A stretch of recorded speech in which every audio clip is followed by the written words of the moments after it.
Pues hay experiencias en otros países como Estonia o China, donde ya está en aplicación pues esta herramienta tecnológica. ¿Cómo ves su introducción en nuestro sistema judicial? Vamos muy atrasados en comparación con la experiencia internacional. Mencionabas dos países que creo que son la punta de lanza de incluir tecnologías de inteligencia artificial en sus sistemas judiciales, pero también en Iberoamérica tenemos casos muy interesantes, el de Argentina, el de España, el de Colombia, el de Brasil, donde ya en, digamos, sociedades mucho más semejantes a los latinos, al mexicano, en gobiernos también un poco más similares, pues ya también estamos teniendo esta adaptabilidad del sistema jurídico. Es bien interesante lo que platicas de Estonia y de China. Te voy a platicar primero de China. En China empezó como tribunales de internet. ¿A qué me refiero con esto? Los tribunales de internet fueron máquinas que se pusieron ahí en ciertos lugares de China y buscaban resolver conflictos relacionados con compras y ventas y todo lo que tuviera que ver con el mercado en línea. Se dieron cuenta que les funcionó, que en cuestión de minutos podían resolver asuntos, y entonces adaptaron ya estos tribunales de internet a más áreas del derecho, como el derecho civil y el derecho familiar. ¿Qué pasa en Estonia? En Estonia tenemos una situación política y geográfica y social muy distinta a la de México y a la de Veracruz. Solamente Estonia tiene 1.300.000 habitantes. Veracruz por sí solo tiene 8 millones. Entonces, claro que es mucho más fácil introducir estas nuevas tecnologías, pero en particular en Estonia ya tenemos un gobierno completamente digital. ¿Qué pasó con las pruebas piloto que tuvieron los jueces y juezas de inteligencia artificial? Resolvieron súper bien, súper rápido, en cuestión de horas o días podían resolver asuntos jurídicos que tal vez a un operador del derecho humano le llevaría semanas o meses. Entonces ya empezaron a aplicarlo para la resolución de controversias como métodos alternativos, es decir, conciliar las personas que puedan llegar a un acuerdo, acuerdos reparatorios. Y entonces, ¿cuál es el beneficio práctico? Te voy a contar. Si tú tienes un problema, que espero que no lo tengas, amigo, pero si tú lo tuvieras el día de mañana, tienes que ir y presentar tu demanda, y entonces ahí en el juzgado te van a decir que te recomiendan primero irse a una etapa de conciliación, y así lo harán, ¿no? Porque también en muchas materias del derecho, y depende de los estados, pero pues la ley prevé ese tema. ¿Qué pasa? Tienen que, de acuerdo a las necesidades y a los tiempos de los centros de conciliación y de mediación, te van a citar, seguramente en 15 días, en un mes o en 2 meses. Ese día puede ser que llegues tú, pero puede ser que tu contraparte no llegue, entonces la tendrán que volver a citar, ponle que otro mes. Ahí ya llevamos 2 meses. En lo que platican y se ponen de acuerdo, puede ser un tema de conciliación por lo menos 3 meses. ¿Qué pasa en países como Estonia, como Italia, como Nueva Zelanda, que ya para sus mecanismos de resolución de conflictos previos a llegar a un juicio utilizan tecnologías de inteligencia artificial? Pues que lo puedes hacer en cuestión de días. Llegan las partes, ponen su conflicto, ponen cuál es su pretensión, y la inteligencia artificial les da una posible solución. ¿Cuál es el beneficio que podemos tener? Primero, en el tiempo, ¿no? Claramente una reducción del tiempo impresionante, muy significativa. Después, los sesgos, porque debemos de recordar que claro que tenemos que nutrir a estas inteligencias con información del contexto, ¿no? Es decir, que cuando llenemos las bases de datos sean información pues de México, de España, de Nueva Zelanda, de los mexicanos, cómo piensan, cómo sienten. La doctrina jurídica. Claro, las leyes, pero el ejemplo que tú dijiste de Estonia y de Nueva Zelanda ya están incluyendo muchas características propias de los ciudadanos y de las ciudadanas de esos países, para que el acuerdo al que puedan llegar sea mucho más benéfico para las partes y tengan mucho más rápido acceso a la justicia. Esto también permitiría atender el rezago que existe en muchos casos. Hay algunos tribunales que tienen casos de años. Esto también podría ayudar para ir al día. Ve, amigo, ocurre algo que específicamente el tema de inteligencia artificial no podemos comparar. ¿Qué pasaría en Veracruz con otro estado de México. Tal vez un poco ya en Edomex están haciendo ahí algunos avances y digamos que es el estado donde se ha tomado más en serio este tema de la inteligencia artificial, pero pues solo es comparar uno entre 33. Entonces por eso a mí me gusta un poco la experiencia internacional. Tenemos el caso de la inteligencia artificial Sócrates de Brasil. No sé si sea por el futbolista, yo creo que fue por el filósofo, pero bueno, Sócrates en Brasil, ¿qué es lo que hizo? En asuntos que tenían más de 15 años rezagados, como puede analizar y resumir y te hace análisis de muchísimos datos y de muchísima información en minutos, lo que hizo fue todas las demandas en materia civil las fue adjuntando y tienen un tema que la mayoría de las demandas en materia civil, en materia familiar, eran divorcios o patria potestad, guarda y custodia, obviamente guardando las debidas comparaciones con la legislación de allá. Entonces lo que hace fue que les dio a los juzgados resultados impresionantes porque asuntos que tenían 15, 20 años rezagados les dice aquí está la resolución, analiza bien el caso y puede ser que esto sea lo más probable que vayas a resolver. Entonces creo que la labor también de los operadores del derecho, de los jueces y las juezas brasileños, de analizar, ser muy responsables en verificar que la información que les estuviera dando la inteligencia artificial fuera certera, pero bueno, asuntos con ese rezago los pudieron sacar y resolver en semanas y meses, que al final también ese rezago existe en el sistema jurídico mexicano. Tenemos un sistema jurídico local y de los estados casi colapsado, y que pueda hacer con estas inteligencias artificiales, porque hay, muchos tipos distintos, ¿no? Tenemos el machine learning, tenemos los chatbots, etcétera, que todo ese rezago que tenemos podamos ir sacando asuntos que tenemos ahí en el archivero de 8 o 10 años en México, y que creo que al final las personas cuando acuden a un tribunal es porque tienen un conflicto y tienen la esperanza de que se va a resolver de manera pronta, pues porque se está resolviendo su libertad, su seguridad, dónde van a vivir, con quiénes se van a quedar los hijos. Entonces tener esa incertidumbre y que los sistemas judiciales favorezcan que exista esa incertidumbre, creo que no beneficia en nada. Y ejemplos específicos te digo como el de Brasil, que segmentó altos volúmenes de información e hizo que las personas juzgadoras pudieran resolver mucho más rápido, que creo que puede ser muy alentador para ya voltear a ver a las inteligencias artificiales aquí en México. Platicaba con un gran amigo hoy justamente que ya la UB está lanzando un plan para que de manera interdisciplinaria las inteligencias artificiales puedan apoyar tanto a docentes como a alumnos en tener una mejor enseñanza, y así como se va normalizando este tema de la inteligencia artificial. No me estoy refiriendo, claro, al chat GPT, ¿no? Ni a Gemini, ni a inteligencias artificiales profesionalizadas que ya en muchos países se están usando. Creo que es una oportunidad muy importante aquí en Veracruz para terminar o ir avanzando con ese rezago, y los asuntos que vayan llegando, pues ir al día. Carlos, justamente otro de los problemas que pues más afectan el Poder Judicial y por supuesto a la impartición de justicia es la corrupción, lo que motivó recientemente pues la reforma judicial. También podría dársele este uso para atender estos casos dentro de de los tribunales. Yo creo que sí, te lo voy a contestar en dos aspectos. El primer aspecto es que cualquier cambio, cualquier coyuntura tiene que ser nuestra oportunidad para mejorar, para ser más técnicos y para poder avanzar. Eso sería la primera. Entonces creo que tienen que llegar los perfiles que mejor dominen, con mucho liderazgo, con mucha responsabilidad y con mucha ética, pero que mejor dominen estas tecnologías.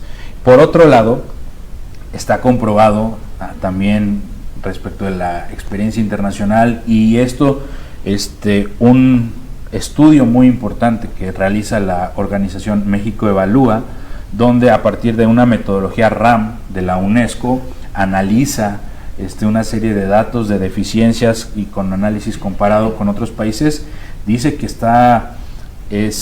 la corrupción es uno de los elementos que más se ve debilitado, es decir, hay mucho menos corrupción cuando entra la inteligencia artificial.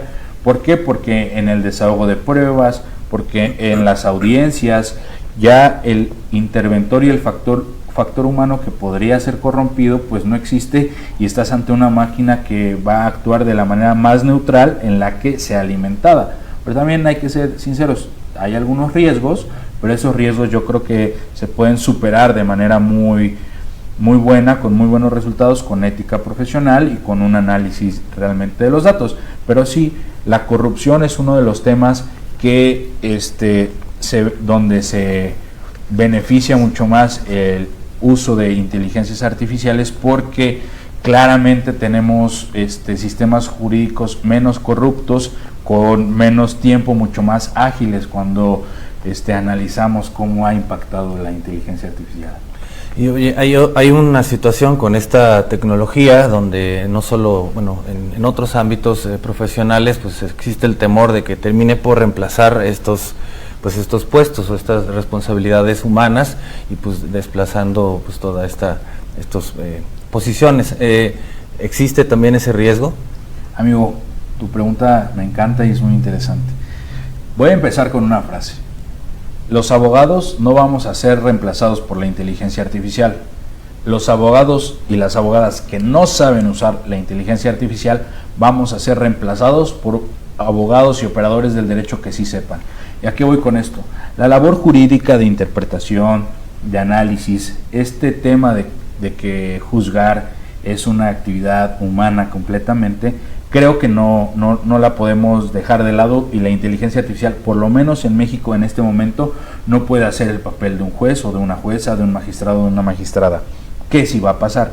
Nos vamos a hacer más abogados y más abogadas, y me encanta este tema, porque si a ti te lleva desahogar tus pruebas y desahogar tu audiencia 3 días de puras transcripciones, todo este trabajo automático lo pasa a hacer la inteligencia artificial en cuestión de minutos. Y ahora, ¿para qué vas a usar tu tiempo?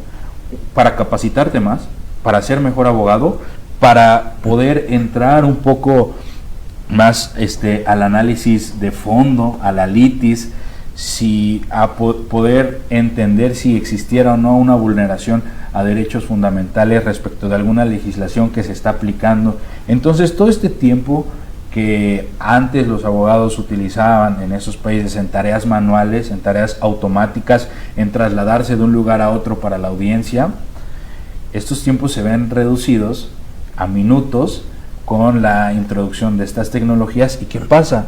Pues que te llega tu análisis de la inteligencia artificial y ya tienes ahí la jurisprudencia aplicable, ya tienes las normas aplicables, ya tienes los precedentes, asuntos que se han resuelto similares, y ya tienes la doctrina.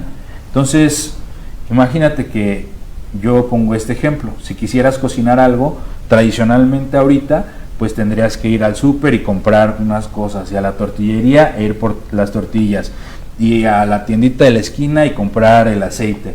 ¿Qué hace la inteligencia artificial?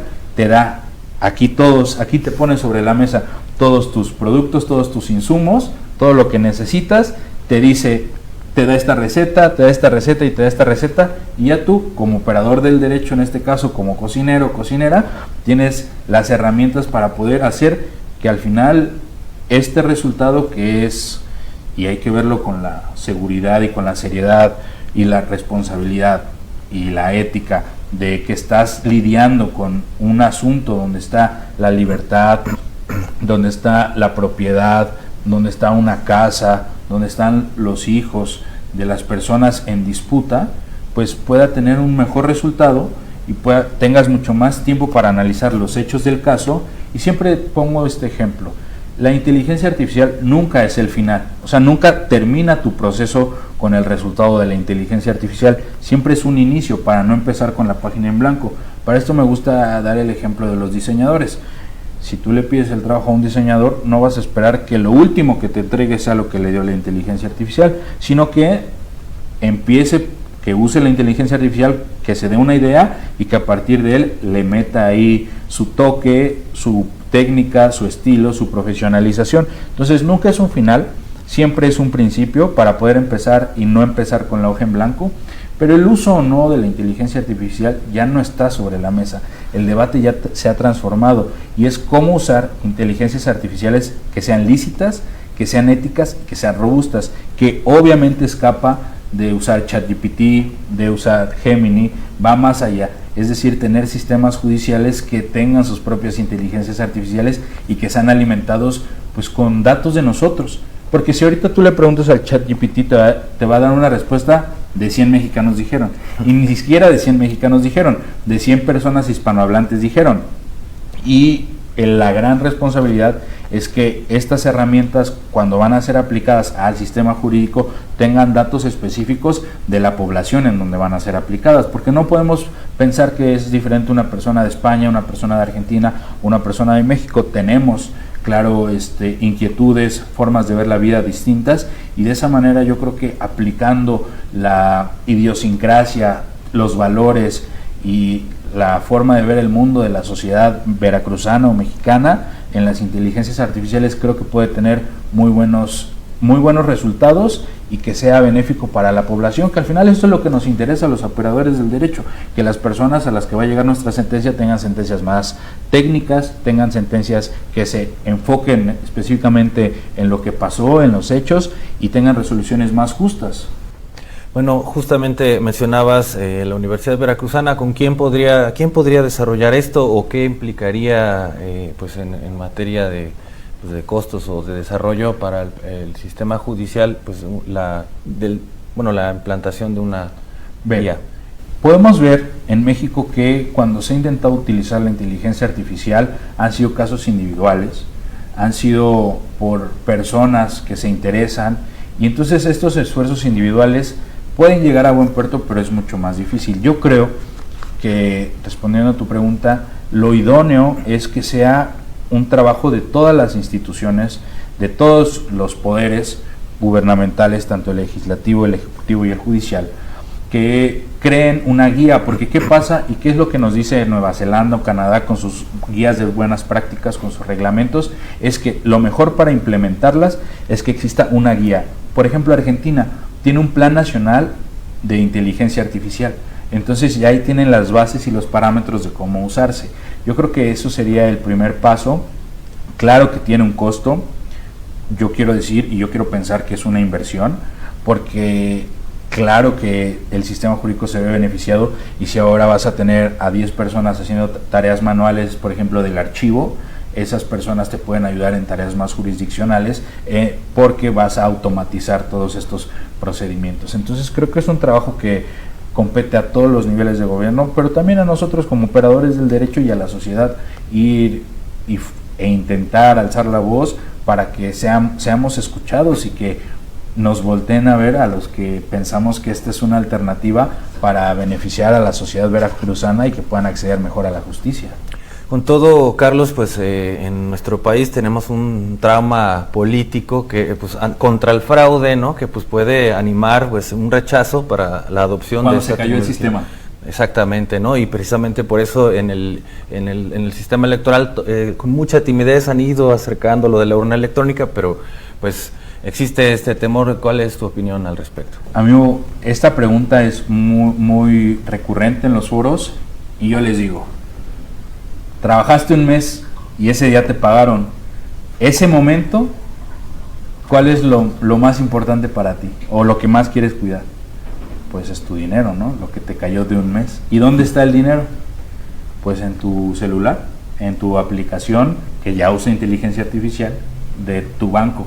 Entonces, si nosotros le dejamos nuestro patrimonio en manos de una aplicación, y no nada más eso, tu hipoteca, el crédito del carro, las tarjetas de crédito, si nosotros le dejamos esa responsabilidad tan grande, tan importante, de nuestro trabajo, del producto de nuestro esfuerzo, a una aplicación, ¿por qué no darle la oportunidad de nuestros asuntos jurídicos que empiecen, por lo menos que exista conciliación y mediación, ¿no? Y ya si no me gusta esa resolución, pues me iré al tribunal de alzada y jueces y juezas analizarán. Pero creo que este ejemplo que te digo lo podemos entender si ya le damos esa responsabilidad, si podemos entrar a nuestro Facebook nada más con nuestra cara, y muchas otras herramientas que podemos a través del celular. Esas tecnologías ya están, ya no está sobre la mesa lo que te comentaba, usarlas o no, ya vivimos en la sociedad 4.0, así se le ha denominado, o una revolución tecnológica. Entonces, ¿por qué si le confiamos nuestro dinero no confiarles ahorita que vayan entrando y que mejoren nuestros aspectos de la vida? Platicaba hace unos días con unos amigos periodistas y amigas periodistas, platicaba con amigos y amigas docentes y con mis alumnos también, y les decía, a ver, ¿a quién no le ha ayudado la inteligencia artificial? No, pues todos levantaron la mano. Entonces, si ya todos usamos la inteligencia artificial, ¿por qué no usarla de manera correcta, de manera adecuada, con una guía bien establecida para mejorar el sistema de justicia? Yo creo que es una gran área de oportunidad y no hay que tenerlo miedo, al contrario, la tecnología está al servicio de nosotros y debería de estar ya, creo, en Veracruz, al servicio de todos los justiciables. Bueno, para finalizar, Carlos, ¿qué mensaje le darías pues, a las autoridades judiciales responsables de esto en torno a esta implementación, sobre todo pues, en el caso de Veracruz? Bien, existe un programa del Poder Judicial de la Federación que se llama CICE. El CICE ya está rebasado. Nosotros ahí en el Tribunal Electoral del Poder Judicial de la Federación tenemos un programa que se llama CISGA, que es muy bueno al interior, que tiene muy buenos resultados. Yo creo que los operadores del derecho, tanto en el Tribunal Electoral del Poder Judicial de la Federación, como en el Poder Judicial de la Federación, en los juzgados y en los tribunales de circuito, y también en el Poder Judicial del Estado, yo creo que hay personas muy valiosas, que hay personas muy trabajadoras, pero a veces no tienen los insumos, porque les llegan muchísimos asuntos. Entonces, que perdamos el miedo, que entendamos como operadores y operadores del derecho que nos va a facilitar la vida, que nos va a permitir ser más abogados, tener tiempo un poquito más para nuestra familia. Hay un análisis que le hacen a los abogados de Estados Unidos y el 85% de ellos se siente agotado física y mentalmente por la práctica del derecho. Imagínate, pones en sus manos tu libertad, tu seguridad a una persona que se siente harta. En lo personal, a mí me encanta mi profesión, me apasiona mucho, y yo podría estar horas y horas ahí proyectando y trabajando, pero no es la generalidad. Y entonces, si volteamos a ver esas nuevas tecnologías, podemos ser más abogados, más abogadas, y podemos ser más humanos y más humanas, en el sentido que también nos va a dar unos minutos más.